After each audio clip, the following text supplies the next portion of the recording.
Madres y padres santos, bienvenidos a un episodio más del Line-Up de Guelón.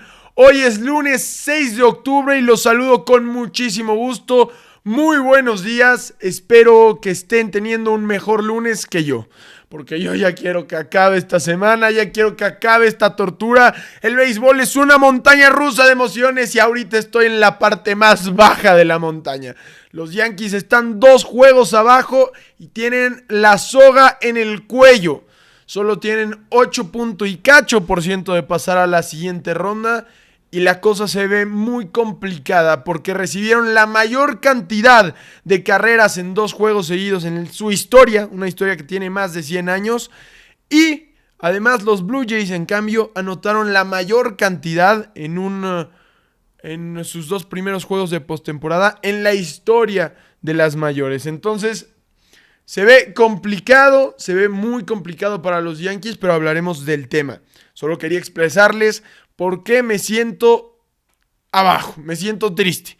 Porque además tuvo resultados que personalmente, otros resultados en el mundo del deporte que personalmente me benefician. Tendría que estar contento por ello. Pero después, ayer en la noche, los Pumas deciden perder 2-1 contra las Chivas en el último minuto. Y además, después de que el VAR les regaló un penal, va la Pantera Angulo, la estrella en el travesaño, para terminar de consolidar una temporada que está siendo una pesadilla. Una temporada que parecía que iba a levantar, unos Pumas que parecía que iban mejores, terminan perdiendo 4-1 contra el América y después pierden en casa contra las Chivas 2-1, regalando un penal. Pero bueno, hablaremos también de eso, por supuesto. Hablaremos de NFL porque hubo resultados sorpresivos. Hablaremos de todo ello. ¿Qué nos dejó esta semana 5? ¿A qué apunta los equipos que nos llamaron la atención en esta semana 5? Hablando de Baltimore, de Buffalo, de los Eagles. En fin, hablaremos de todo ello. Tenemos que hablar, ya se los dije, de MLB, de béisbol. Que la Liga Americana va apenas ya jugó el partido 2 y la Nacional apenas hoy jugará su segundo partido de la ronda divisional. Hablaremos de las 10 de Guelón, por supuesto. De esta forma vamos a empezar el programa. Como todos los lunes, vamos a darle las 10 noticias más relevantes del deporte.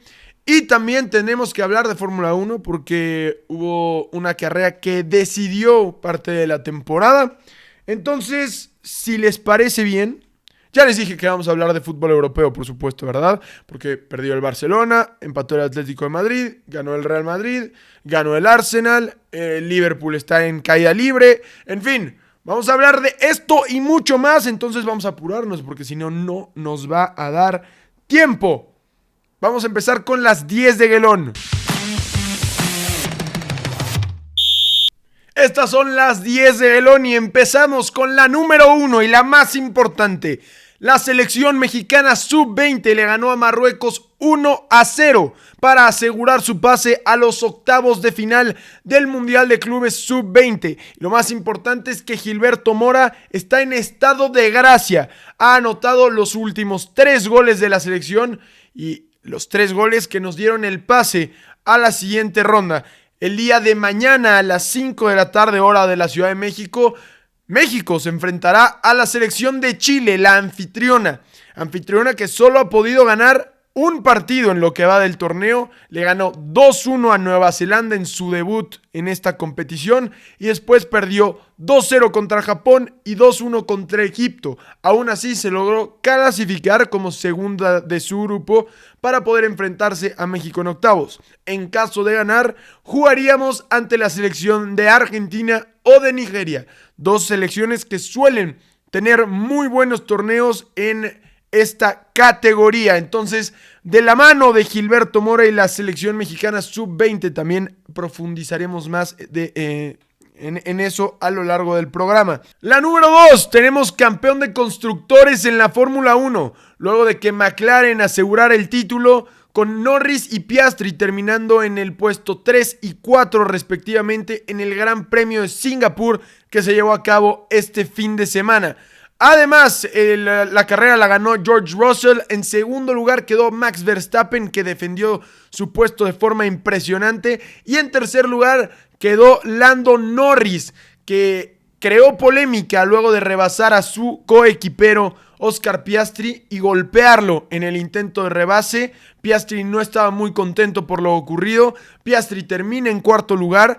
Recorta un poco de puntos Lando Norris. Está a 22 puntos en la tabla de en la clasificación de pilotos. Y quedan 6 carreras todavía. Entonces la cosa se va a poner muy buena en la Fórmula 1. En tercer lugar está Max Verstappen, que está más separado de los dos punteros, pero que en teoría aún podría ganar el campeonato. El cierre va a ser muy bueno, entonces vamos a estar al pendiente, de lo que ocurra en la Fórmula 1. Y por supuesto, además se acerca el Gran Premio de la Ciudad de México, en donde podrían pasar cosas que podrían asegurarle el título a uno u a otro. Entonces vamos a estar muy pendiente de eso. En la número 3, los Yankees de Nueva York se pusieron 2 juegos abajo en la serie divisional. Luego de vencer a los Red Sox viniendo de atrás también. Llevan 2 juegos de eliminación seguidos en Yankee Stadium y jugarán 2 más. Tendrán que ganar los 2 juegos en Nueva York si quieren regresar a Toronto, en donde a lo largo de toda la temporada solo han ganado 1 de 8 partidos. Es increíble el dominio que están teniendo los Blue Jays sobre los Yankees. Se ve muy complicado que puedan regresar a Toronto y si lo hacen, se ve aún más complicado que puedan ganar ahí. La número 4, Jannik Sinner se retira del Masters de Shanghái en segunda ronda contra Talon Griekspor, que logra su primera victoria en contra de un top 2. Esto es importante porque Jannik Sinner buscaba recuperar el número 1 del mundo en este torneo. No lo podrá hacer. Asegura que Carlos Alcaraz se despegará de Jannik Sinner y además tiene vía libre para ganar el Masters de Shanghái. En la número 5, Isaac del Toro volvió a ganar. Parece que las 10 de Gelón siempre incluyen alguna victoria de Isaac del Toro. En esta ocasión ganó el Giro de Emilia, consiguiendo así su 14ª victoria de la temporada, la 17ª de su carrera. Isaac del Toro, que está consolidándose como una de las grandes promesas del ciclismo, y no solo del ciclismo latinoamericano, sino mundial. La número 6, el Toluca gana otro título. No conoce otra cosa más que la victoria. Ganó la Campeones Cup entre semana en contra del Galaxy de Los Ángeles con un marcador de 3-2. Pero lo importante es que vinieron de atrás para ganarlo 2 veces. El Galaxy se puso arriba 2-1, faltando solo 6 minutos en el partido. Y al minuto 88 el Toluca lo empató, pero no lo dejaron ahí porque al 90+3 consiguieron el tercer gol que les daría el título y la victoria y el título. Además, el Toluca está en primer lugar de la Liga MX y parece el claro favorito para llevarse el Apertura 2025 y así hilar su segundo torneo al hilo, adjudicándose el 4º bicampeonato en la historia de los torneos cortos. La número 7, el Barcelona tuvo una semana negra, una semana para el olvido. Luego de que recuperaron el liderato en la liga, esta semana fue todo lo contrario. El miércoles perdieron 2-1 contra un equipo que se está convirtiendo en su bestia negra. Parecen no poderle tomar la medida al PSG, que con las bajas del Balón de Oro de Dembélé, de Kvaratskhelia, de Desiré Doué y de Marquinhos, vencieron 2-1 al Barcelona en Barcelona. Un Barcelona que no tuvo respuesta a las pocas ocasiones del PSG que fueron suficientes para que ganaran el partido. Y además, el fin de semana fueron a visitar al Ramón Sánchez Pizjuán. Fueron a Sevilla y perdieron 4-1. Se comieron 4 pepinos en un partido que pudo cambiar.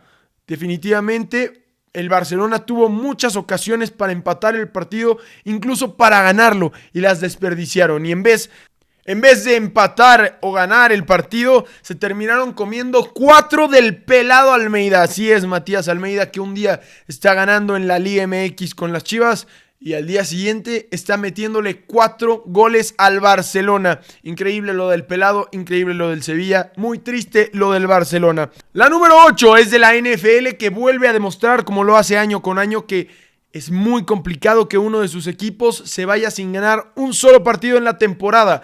Los New Orleans Saints consiguieron su primera victoria y, lo que sorprende aún más, los Tennessee Titans consiguieron su primera victoria de la temporada venciendo a Arizona con una jugada inverosímil. La voy a poner aquí, espero que YouTube no me la baje. La voy a poner en este momento. Es increíble la cantidad de piernas por las que pasó ese balón, la cantidad de errores, de desconcentraciones que hubo en este partido para que con este touchdown los Tennessee Titans ganaran su primer partido y seguramente el único que ganarán el resto de la temporada. Pero también demostraron que es muy complicado que un equipo se vaya sin perder un solo partido. Apenas es la semana 5 y ya podemos decir que todos los equipos de la NFL han probado la derrota. Entrando esta semana solo había 2 equipos invictos y ambos cayeron. Los Philadelphia Eagles cayeron contra los Broncos de Denver y los Bills de Buffalo cayeron contra los Patriotas de Nueva Inglaterra en el Sunday Night Football. De las 2 derrotas, me parece que la más sorpresiva es la segunda. No veía venir esa derrota de los Bills contra los Pats, pero los juegos divisionales así son. Y de esta forma solo queda un equipo que no ha ganado un solo partido y son los Jets de Nueva York, que van con marca de 0 ganados y 5 perdidos. Hablaremos de la NFL más adelante. En la 9, el Atlético de Madrid empata contra el Celta de Vigo y así consolida una temporada que está siendo para el olvido cuando van de visita. No han podido ganar un solo partido de visita en todo el torneo. Han perdido contra el Español, empatado contra el Alavés, contra el Mallorca, ahora contra el Celta de Vigo, perdieron contra el Liverpool. En fin, el Atlético de Madrid de visita no avanza y parece que será complicado que lo haga porque su siguiente partido de visita es contra el Arsenal en Londres. Partido muy complicado y después contra el Betis nuevamente en Sevilla. Otro partido complicado. Entonces el Atlético de Madrid necesita sí o sí empezar a levantar si quiere avanzar en Champions, si quiere pelear por puestos europeos en la liga, porque se le están escapando. Y el número 10, y la que más me sorprende probablemente, el Karabakh. El Karabakh de Azerbaiyán. Ustedes estarán pensando en esto, si no conocen de fútbol, estarán pensando, bueno, ¿de qué chingados va a hablar este brother de Azerbaiyán? Bueno, el Karabakh de Azerbaiyán está en 6º lugar de la Champions League, señoras y señores. Así es, si en este momento acabara la fase de Liga de Champions League, el Karabakh clasificaría directamente a octavos, sin pasar por los 16avos de final, por encima del City, por encima del Barcelona, en fin. El Karabakh de Azerbaiyán está en 6º lugar de la Champions League luego de vencer 3-2 al Benfica y 2-0 al Copenhague, partido en el cual, por cierto, el mexicano Rodrigo Huescas salió lesionado y se confirmó que se rompió el ligamento cruzado de la rodilla, por lo cual será baja los próximos meses y probablemente baja para el Mundial del próximo año. Entonces, alerta roja en esa lateral de la selección mexicana. Pero volviendo a lo del Karabakh, su siguiente partido será contra el Athletic de Bilbao. En Bilbao, en caso de ganar ese partido, tendrían 9 puntos. Recordemos que el último lugar en clasificar en la temporada pasada en Champions League hizo 11 puntos. Por lo cual, si el Karabakh consigue la próxima victoria, tendrían 9 y estarían muy cerca, pero muy cerca de conseguir por lo menos su pase al playoff, o sea, a 16avos de final. No se llama tal cual 16avos de final, pero estarían muy cerca de conseguir una gran hazaña. Sus siguientes partidos en Champions, ya dije, uno es contra el Athletic de Bilbao, el siguiente es contra el Chelsea y después tienen un partido contra el Napoli, también muy complicado, y uno último contra el Ajax, que ese se ve más fácil de ganar. Jugarían contra el Ajax y después contra el Frankfurt. Esos 2 partidos podrían rascarle puntitos ahí. Y bueno, sería mágico que el Karabakh se metiera a 16avos de final. Entonces, en este lugar somos del Karabakh de aquí a que lo eliminen. Vamos Karabakh. Esas son las 10 de Gelón. Entonces vamos a profundizar en los temas más importantes. Dejen en sus comentarios cuál fue su noticia favorita. Vamos a hablar en redes sociales. Por cierto, que no se les olvide. En la barra de abajo, acuérdense que pueden escoger el capítulo. Por lo cual, ahora vamos a hablar de NFL, vamos a hablar de MLB, vamos a hablar de la Liga Española, de la Premier League. De estos 4 temas, si alguno no lo quieres escuchar, ve a la barra y sáltatelo. Ve a la barra de aquí abajo y sáltate esa parte del programa. Bueno, vamos a empezar de lleno ahora sí con el line-up de Gelón.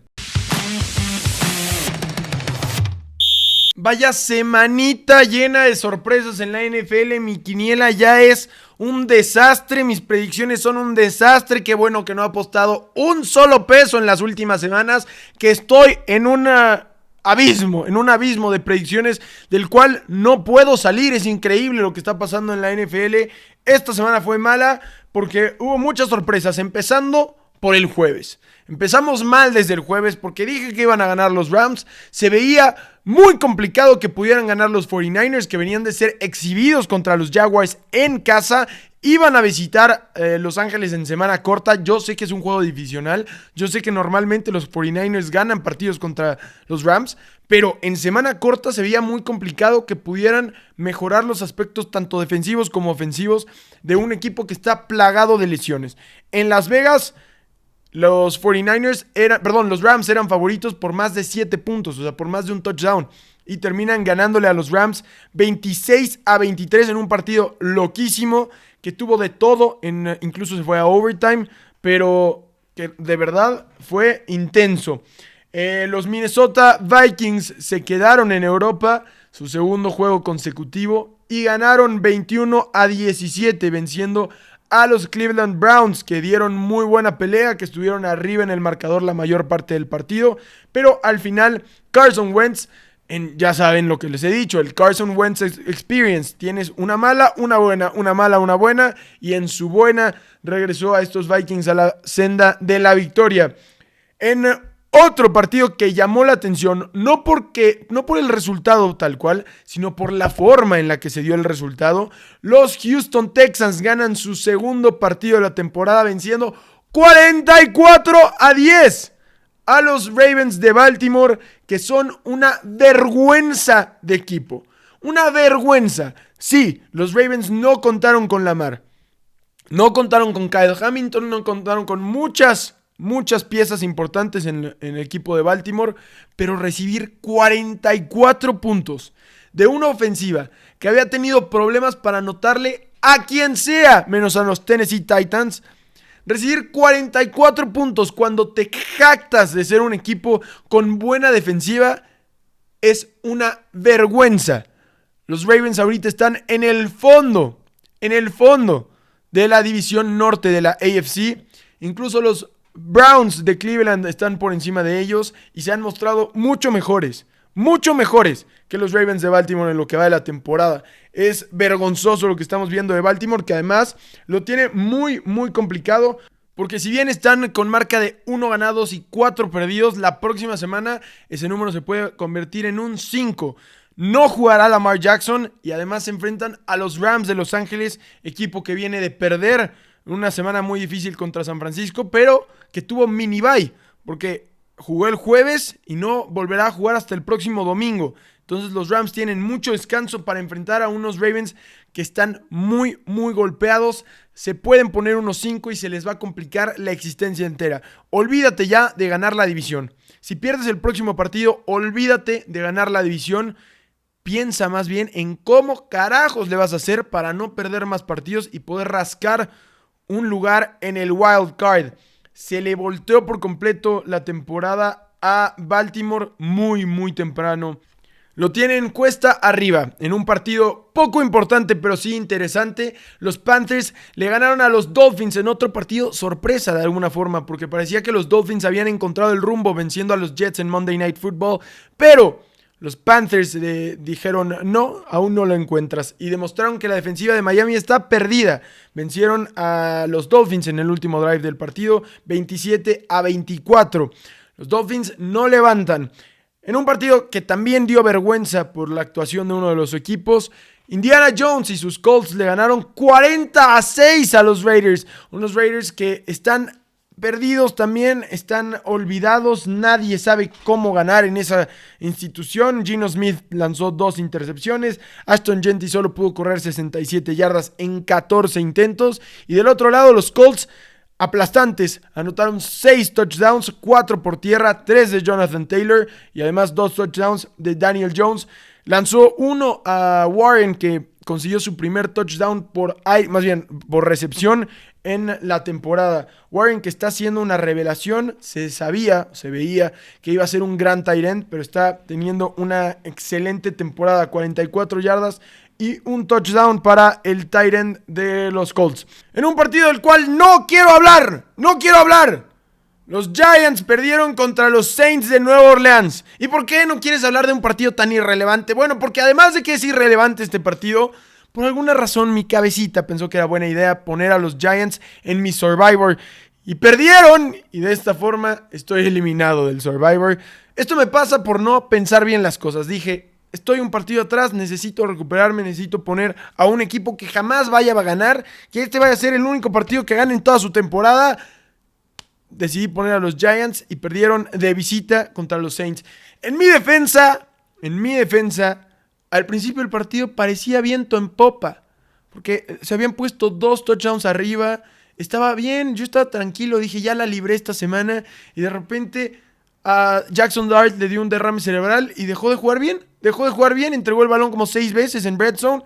Terminaron perdiendo los Giants y con ellos yo en mi Survivor. Pero bueno, los Cowboys le ganaron 37-22 a unos Jets que no metieron ni las manos. Cuando hay un marcador con 15 puntos de diferencia, se nota el dominio de un equipo, pero 15 puntos fueron pocos en este partido. La realidad es que los Cowboys bajaron los brazos y los Jets acortaron distancias, pero esta diferencia tuvo que haber sido igual que el partido de los Colts. Tuvo que haber sido 30 puntos o más.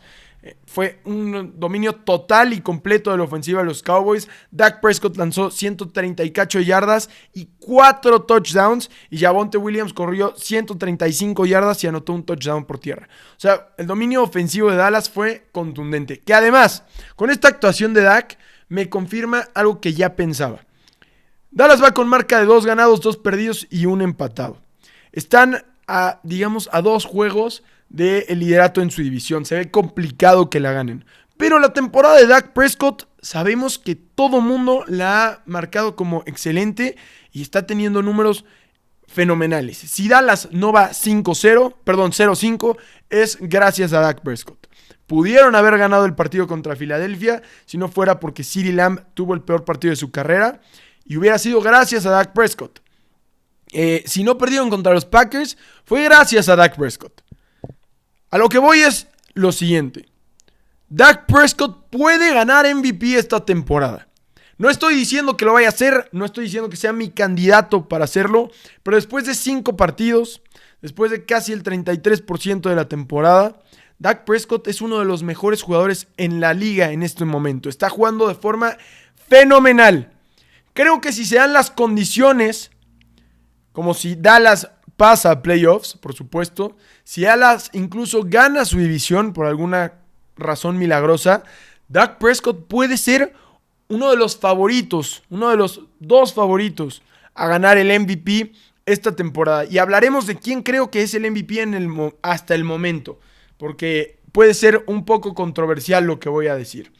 En otros partidos importantes, los Philadelphia Eagles, rivales de los Cowboys, perdieron 21-17 en casa. Su primer partido de la temporada. Los Broncos de Denver ganan y se acercan mucho al liderato en su división. Un liderato que se veía lejano hace un par de semanas cuando los Chargers habían ganado 3 partidos y habían vencido a sus 3 rivales divisionales. Bueno, ahora se encuentran con la misma marca. Los Chargers, que han perdido sus 2 últimos partidos, perdieron contra los Giants la semana pasada y perdieron esta semana contra Washington 27-10.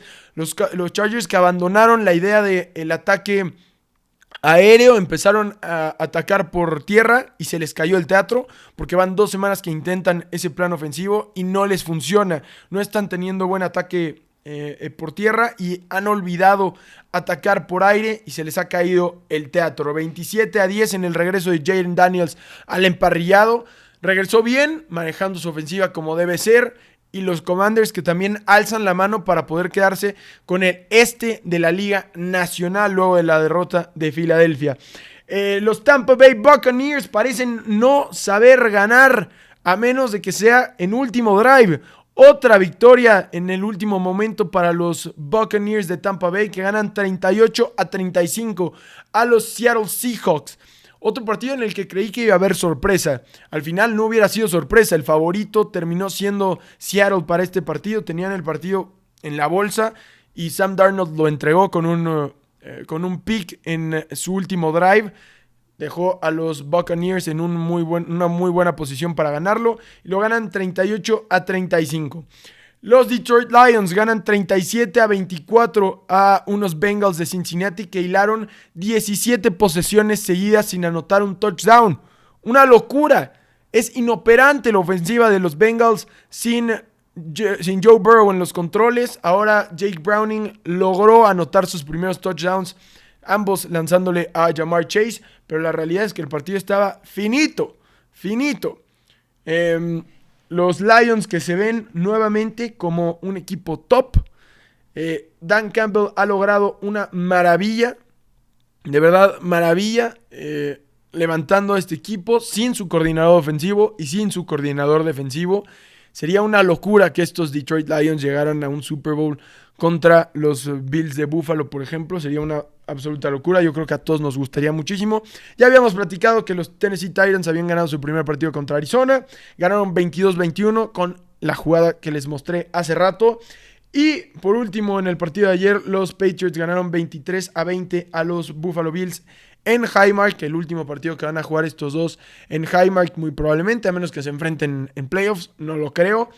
Pero sorpresa, por supuesto, en esa división, los Patriots, que se ven muy bien, se ven diferente, vamos a decirlo, porque cuando juegan contra Carolina son un juggernaut. Cuando juegan contra los Bills juegan muy bien y los vencen, pero después juegan contra Pittsburgh y son un asco. Entonces no sé qué pensar de estos Patriots, que ayer una persona me dijo que le faltaban un par de jugadores en ofensiva para estar compitiendo arriba. Yo no creo que le falten dos jugadores nada más. Creo que su línea es muy mala. No pueden correr el balón. Les faltan varios jugadores en la línea ofensiva. Y sí, les faltan además un par de armas, porque su mejor arma tiene 33 años. Es Stephon Diggs. Y fuera de eso no hay nadie en quien puedas contar con los Patriots. Necesitas por lo menos a otro receptor top. Y necesitas a mejores running backs, o a lo mejor mejorar su línea. No son dos jugadores los que necesitas, pero sin duda alguna promete este equipo, que se ve mucho mejor. La defensiva de los Patriots se ve muy bien.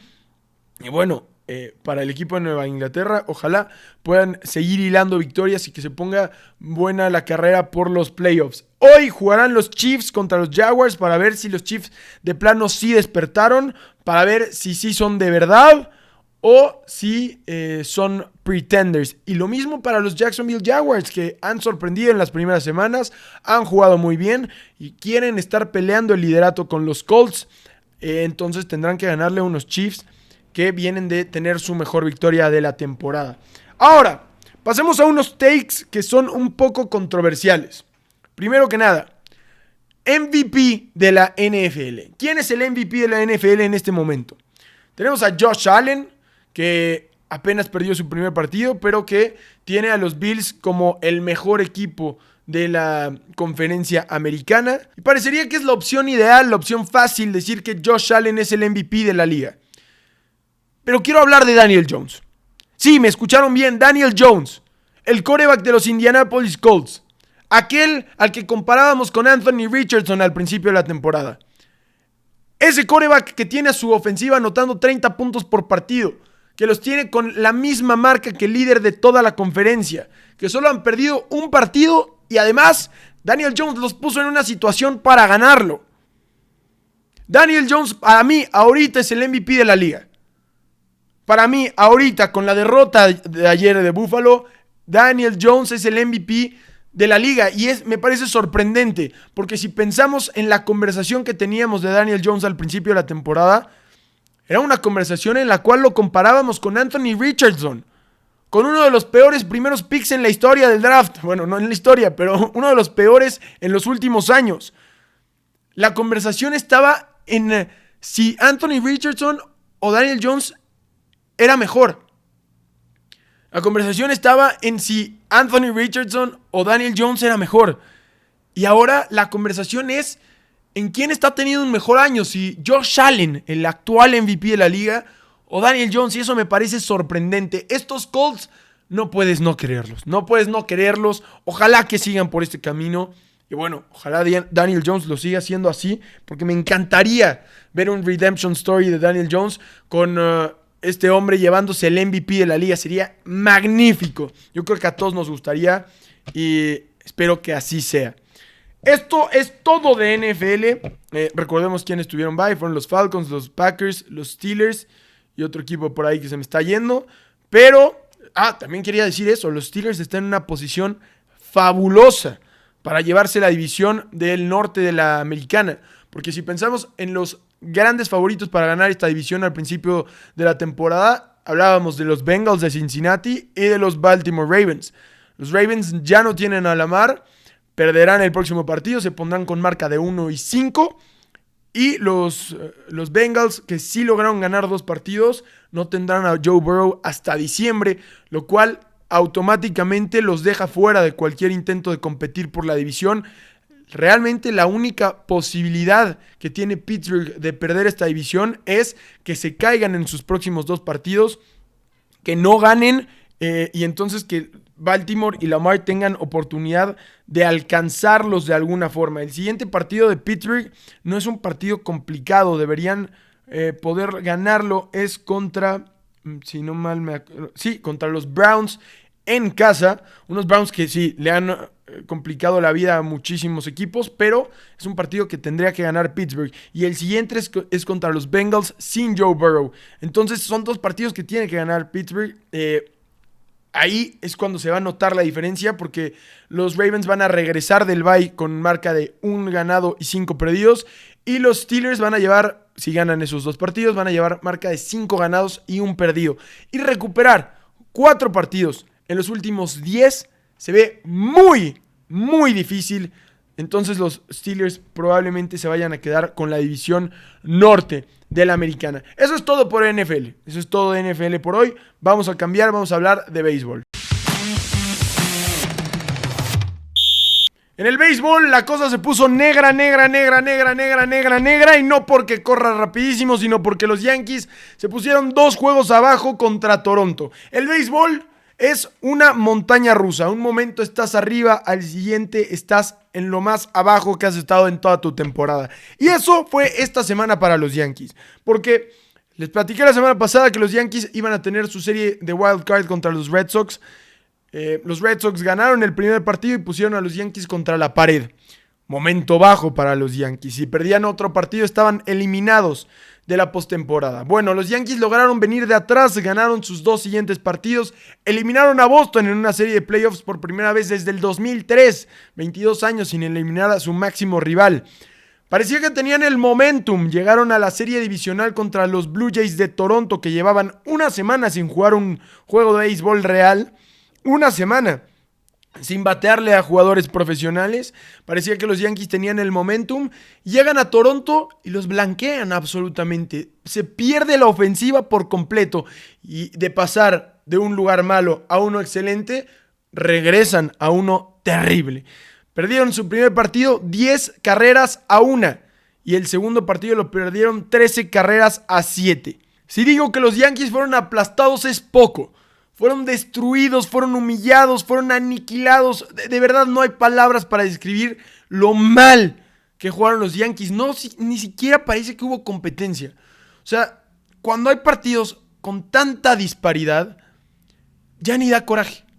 Ya ni da coraje. Como fan de los Yankees, me dio muchísimo más coraje contra Boston.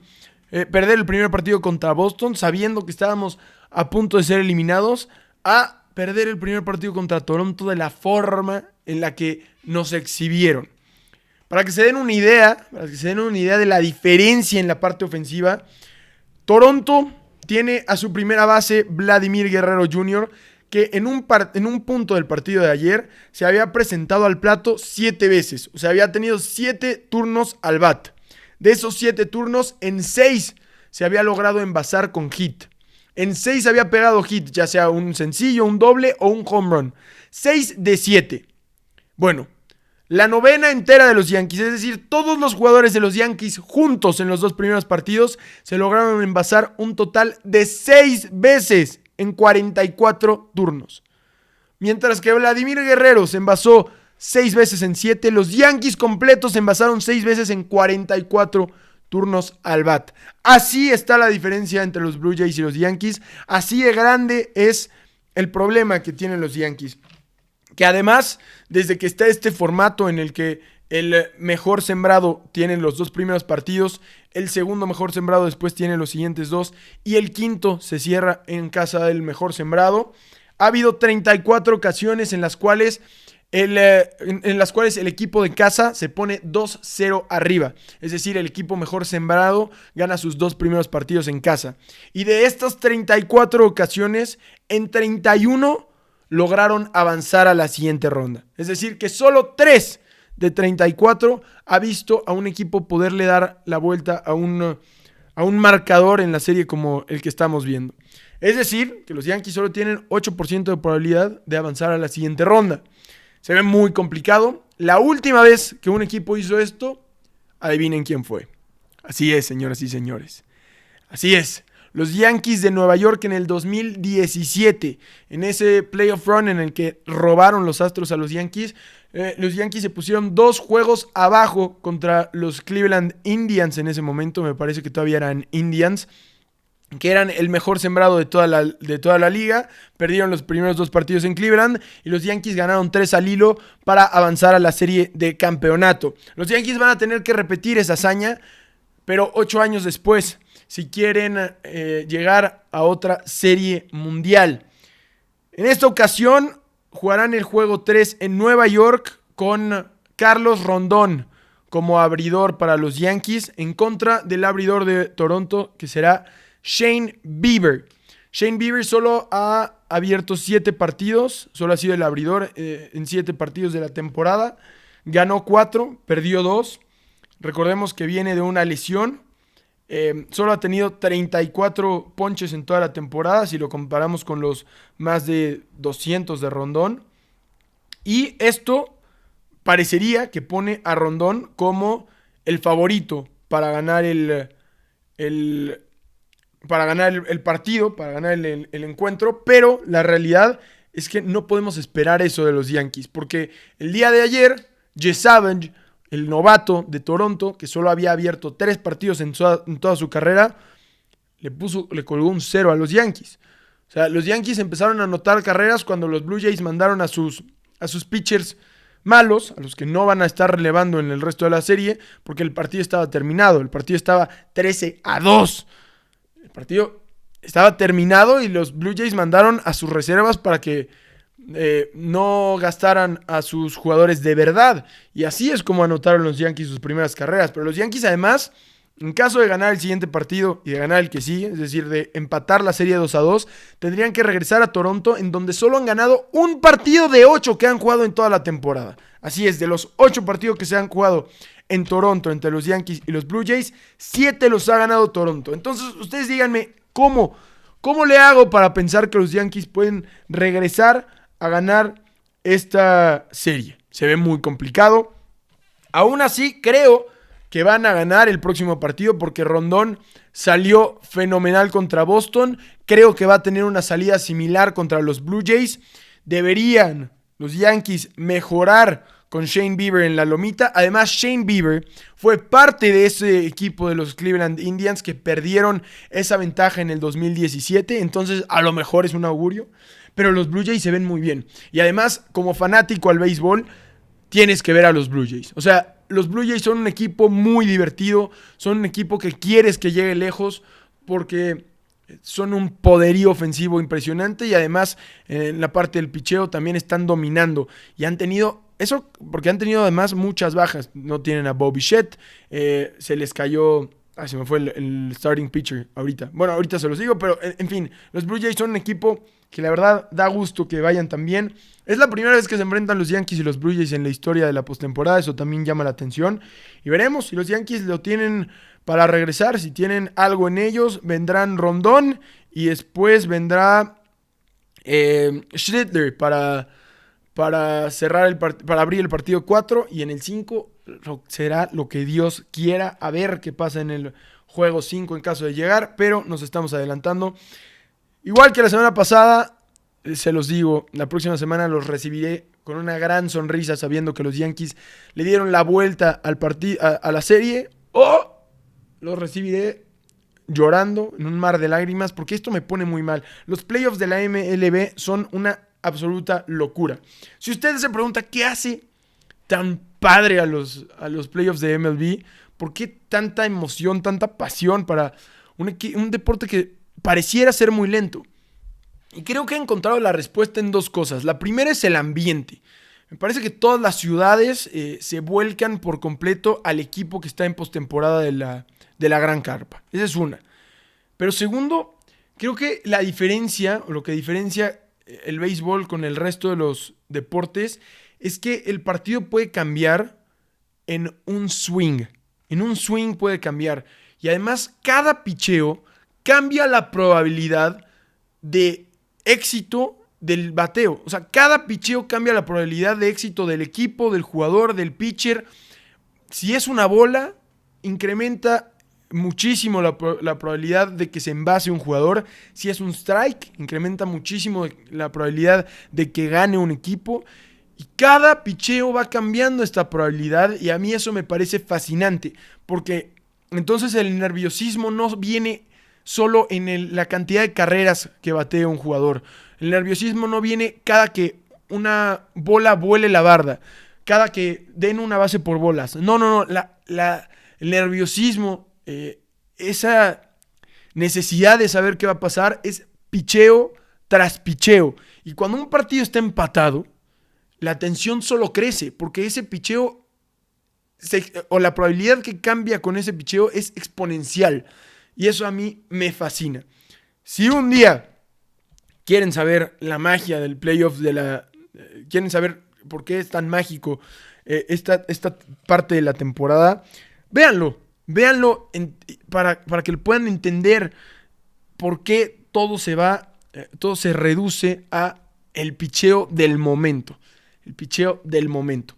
Me parece fascinante. Llevo 8 minutos hablando de esto, tengo que apresurarlo un poco, porque además nada más he hablado de los Yankees y no he hablado del resto de las series, que además están muy buenas. Los Tigers el día de ayer perdieron 3-2 luego de ganar el primer partido de la serie 3-2 contra los Mariners de Seattle, y la serie se empató 1-1.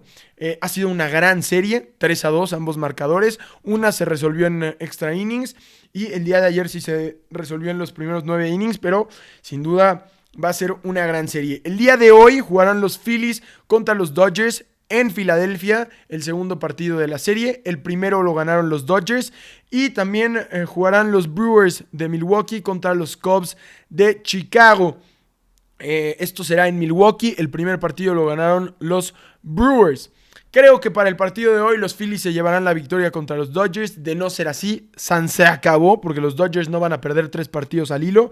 Y del otro lado espero también que los Cubs le ganen a los Brewers, aunque creo que es probable que los Brewers puedan ganar ese partido. Vamos a dejarlo ahí porque hablé mucho de béisbol y se me está acabando el programa, pero a partir de ahora se van a intercalar. Los 2 juegos de la Americana serán el miércoles, serán el martes, y después otra vez el miércoles ya tendremos a los de la Nacional. No sé si me di a entender, espero que sí, pero bueno, hablaremos la próxima semana de cómo nos fue, de cómo le fue a los Yankees, cómo les fue a los Dodgers, que parece que no tendremos, más bien, unos Dodgers contra Yankees otra vez en la Serie Mundial.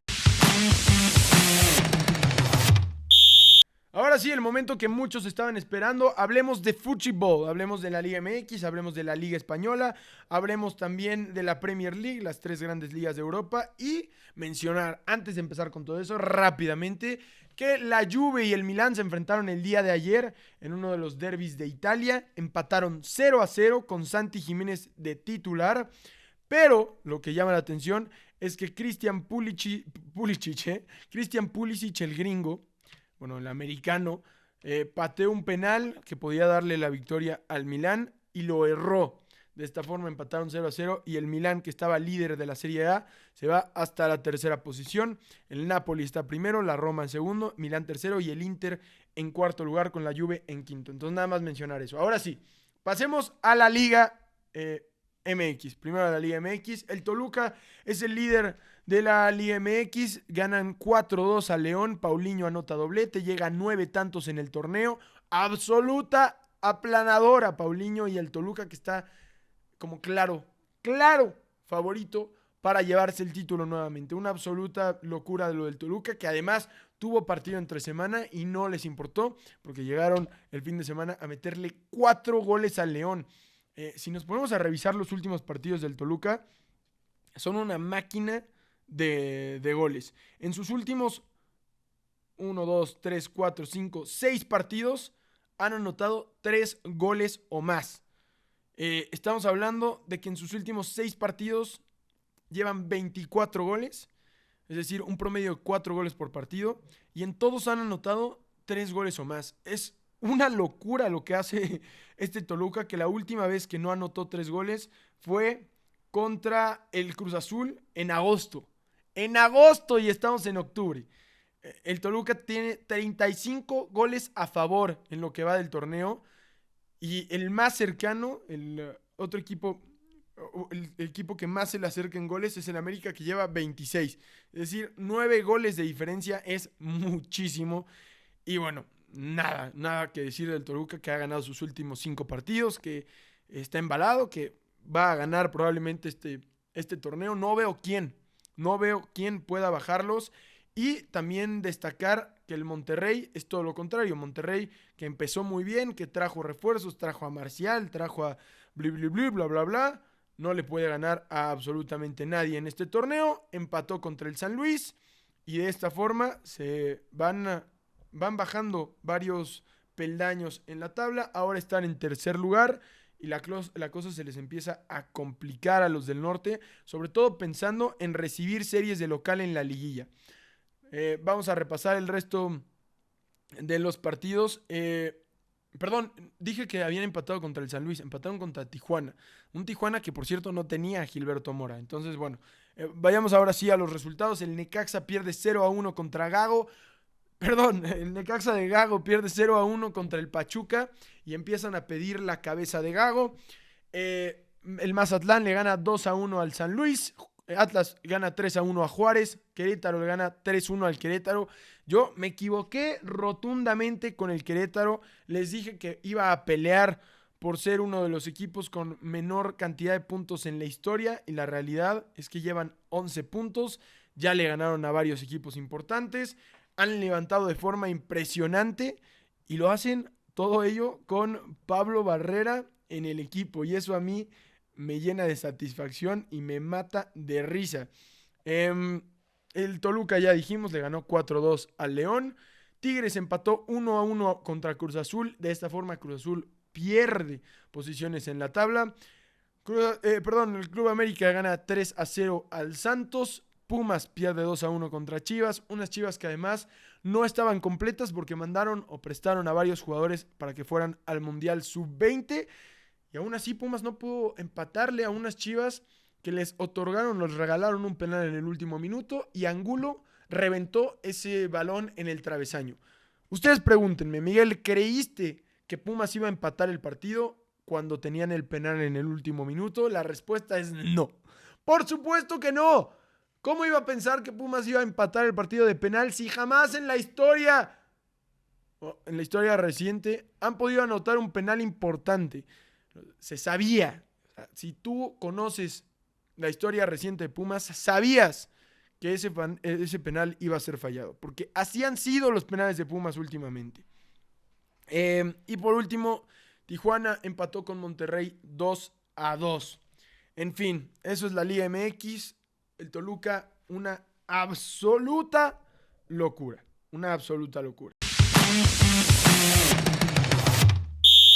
Pasamos a la Liga Española, que tiene nuevo líder, tiene nuevo puntero. El Real Madrid es el primer lugar en España porque el Barcelona se comió 4 pepinotes y dejaron ir su liderato.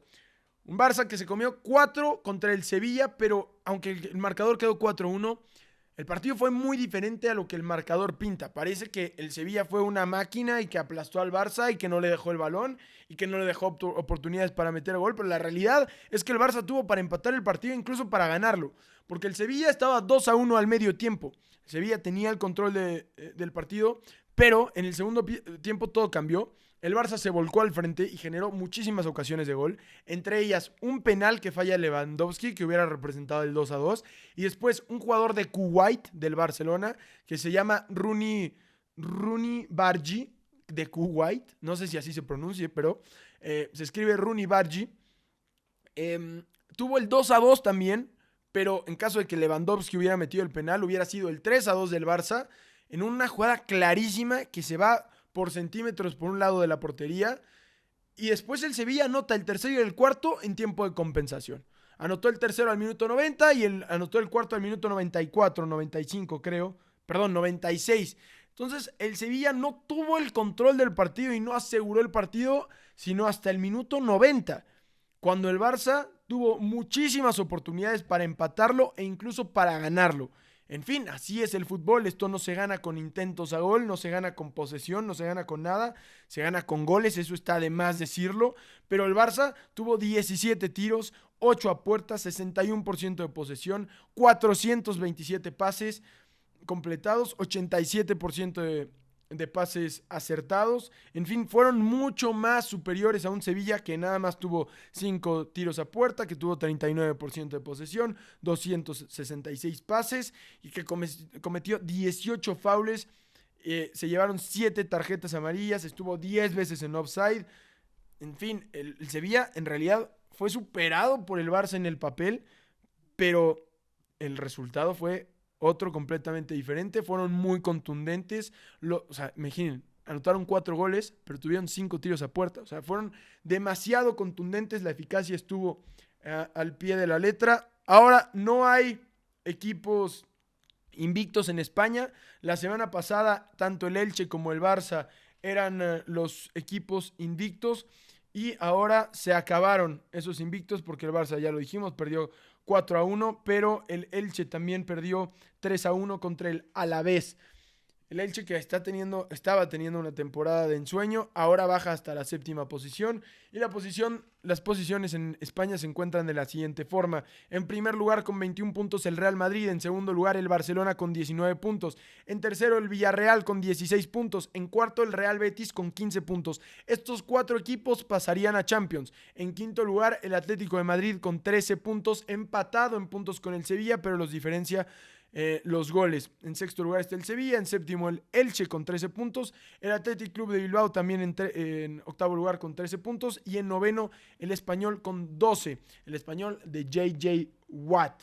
Así termina la Liga Española. Entonces, ahora que acabamos con la Liga Española, si les parece bien, vamos a pasar con la Premier League, que nuevamente nos dio de qué hablar, porque hubo un partidazo. Nos dieron un partidazo el Chelsea contra el Liverpool el sábado, y el Arsenal aprovechó el descalabro del Liverpool para tomar la delantera. Así que también cambia de puntero, cambia de líder la liga inglesa.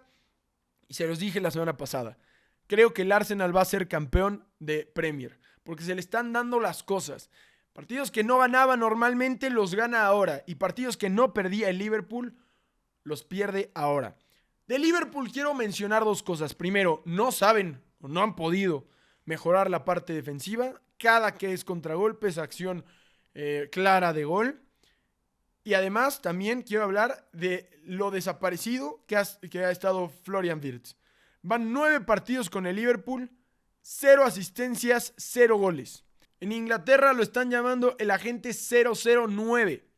Y es que el Liverpool parece haber contratado en los lugares en donde no tenía que contratar. Trajeron refuerzos en lugares en los que ya funcionaba el equipo y se olvidaron de la defensa. Cada que hay contragolpes, ocasión manifiesta de gol para el equipo rival y no saben defender. Konaté y Van Dijk están perdidos. Kerkez no ha funcionado, si bien lo trajeron en la lateral izquierda. Y del otro lado, Bradley se vio mal. Terminó saliendo de cambio, igual que Kerkez, pero también lo hizo Konaté. En fin, un Liverpool que trajo a Alexander Isak, que trajo a Ekitike, que trajo a Florian Wirtz, para ocupar posiciones en las que el Liverpool ya funcionaba y ahora entran en caída libre porque hilan su tercera derrota consecutiva. Perdieron ahora contra el Chelsea 2-1. Una semana antes perdieron contra el Crystal Palace también 2-1 en el último minuto. Y perdieron entre semana contra el Galatasaray 1-0. Entonces a Liverpool se le empieza a caer la temporada y empieza a preocupar para los fans, por supuesto, porque para otros no nos preocupa en lo absoluto. Y el Arsenal todo lo contrario, que empieza a ir cuesta arriba. No pierden desde hace 4 partidos. Ganaron sus últimos 2 partidos contra el West Ham y contra el Newcastle. Sé que el West Ham no es un buen equipo, pero se les complicó, de hecho, pero terminan sacando el partido y están en primer lugar. Vamos a repasar la tabla de posiciones. El Arsenal está en primer lugar con 16 puntos. En segundo lugar el Liverpool con 15. En tercero el Tottenham con 14. En cuarto lugar está el Bournemouth con 14 puntos también. Los diferencian los goles. En ese caso en específico el Bournemouth ha aguantado muchísimo. No han perdido desde hace 4 encuentros, entonces muy positivo lo del Bournemouth. El Manchester City va en quinto lugar. En este momento estarían clasificando a Europa y no estarían clasificando a Champions con 13 puntos. En sexto el Crystal Palace con 12. En séptimo el Chelsea con 11. Recuperan la senda de la victoria. En octavo el Everton con 11. En noveno el Sunderland con 11. El décimo el United con 10. Y quiero hablar de esto, porque ahorita viene otro parón de FIFA. No habrá juego esta semana, sino hasta la que viene. Pero el siguiente encuentro en Premier League será Liverpool contra el Manchester United. Entonces eso llama muchísimo la atención. Lo mismo pasará en la Liga Española. No es cierto. La Liga Española primero hay un partido y la siguiente semana será el Real Madrid contra el Barça. Y bueno, lo que quiero decir de Liverpool contra el United es que ahí está la temporada para Rubén Amorim y también está para el Liverpool. Porque si el United gana el partido que viene contra el Liverpool, Rubén Amorim salva la temporada probablemente y además muestra que el United va en un buen camino, levantan, estarán acercándose a los puestos de arriba y empezarán a pelear por otras cosas, además de salvar el descenso. Mientras que el Liverpool, de perder ese partido, se encontrarán viendo más hacia abajo que hacia arriba. Perderán 3 puntos que los separarán del líder, se acercará el City, se acercará el Bournemouth, el Tottenham, por ahí estarán rondando la cuarta, quinta posición y habría que ver si no terminan cayendo y perdiendo las posibilidades de pelear por el título. No creo que vaya a ser tan contundente, obviamente queda muchísimo camino en la Premier League, pero creo que el Arsenal se va a llevar el título y esta semana solo me lo confirmó. En fin, eso es todo por esta semana. Muchas gracias por escucharme como todos los lunes temprano. Ya no es a las 8 de la mañana, ya les he fallado. Ahora lo subiré 8:40, por ahí estará subiéndose a YouTube. Si no es que tengo que borrar la jugada de americano que les puse. Pero bueno, nos estaremos viendo la próxima semana. Espero que no esté llorando por mis Yankees. Espero que esté muy contento por haber ganado, por haber avanzado a la siguiente ronda, por seguir hablando de béisbol de forma cotidiana. Y bueno, nos estamos viendo en redes sociales como todas las semanas. Muchas gracias por escucharme. Dejen su comentario, su like, suscríbanse al canal, compártanlo. Espero seguir creciendo poco a poco. Y vamos a llegar ya a los 10,000, que no hemos podido llegar a los 10,000. Vamos, que sea esta la semana que llegamos a los 10,000. ¿Cómo no? Que sea esta semana. Vamos a que empiecen con todo, que sea una excelente semana. Les deseo lo mejor, les mando un beso. Nos vemos la próxima semana.